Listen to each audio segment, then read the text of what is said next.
how completely clear it was that Dan Morgan, the chain of command and the ownership of this team that Dan Morgan had, the confidence he had in Brant Tillis. This was the Dan Morgan Brant Tillis show. And when I say my favorite moment about it, I guess in one way is that Dave Canales was a minor part of this. He's the coach. Yeah. We're going to give you the player. Now, I'm not saying he didn't have any input at all, but I feel he wasn't very vocal. If we went back to a Matt Rule, if this was the Matt Fool blueprint, he's the guy, the coach is dictating to the GM what he wants so much. And I really love this traditional, what I would call a traditional structure, a traditional chain of command, is that the GM puts together the team. He's the guy whose job depends on that, right? On giving, like, at the end of the day, the bottom line, how his job is judged is how he manages the roster, right? And like gives the tools to the coach. The coach can have input on things, right? You want to take into consideration. It's like being a parent. You want to consider your kids' desires in life, but you don't want them to dictate the choices and where you're going to live or what house you're going to buy, like entirely. Yeah. So I felt like the account, like this is Dan Morgan's team. Brant Tillis and him have complete, like they're in sync, right? They are lockstep together, but still this is Dan Morgan's decision. Brant Tillis is his consigliere, if you want to go mob talk. And I liked how Canales is like, hey, like this is what I can do with this guy or something to that effect.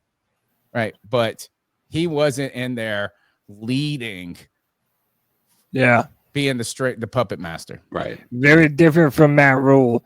You're definitely right about that. Matt Rule was the star of the show. Yeah. Whenever we're looking at past blueprints. I really like what Kyle says here too. He says my favorite part was in the fourth. They knew they had picks beginning of day 3, and they were still looking for potential starters, not developmental players. And that kind of sort of rolls into mind. It's how highly they coveted almost every single player that they drafted. So if you remember at the time, a lot of people and a lot of fans still will tell you that their least favorite pick was Trevor Etienne, especially because at that time there was still some more safeties on the board. But you also heard Dan Morgan say, well, there's 2 safeties that we know that we really like, and we're expecting that one of them is going to be there when we pick again. So it was just how masterfully they were able to maneuver around the board, grab the player that they had the highest on their board. They said that they didn't have any other player that they wanted above a Trevor Etienne, and they grabbed the guy that they felt gave them the most value at that point in time. And it seems like they did that with every single pick that was on the board. So just how masterfully Dan Morgan and Brant Tillis moved around the board, they called their shots, and they were right on most of them.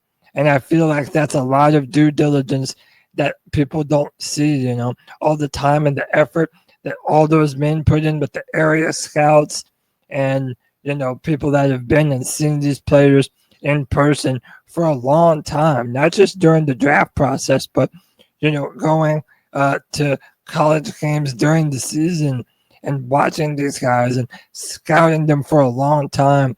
This is a group effort, and it felt like it all culminated in a flawless performance by the Panthers front office, grabbing starters, like my man Kyle says in the chat. CK, your thoughts on, again, answer that if you have a favorite part or something that stuck out to you. And it's got some other things to do too. I think that my favorite part is just, it's got to be, Brant Tillis just kind of talk like it just, you kind of get this feeling that he's just like this, he's really wanting to win. You know what I mean? Like he's really wanting to win.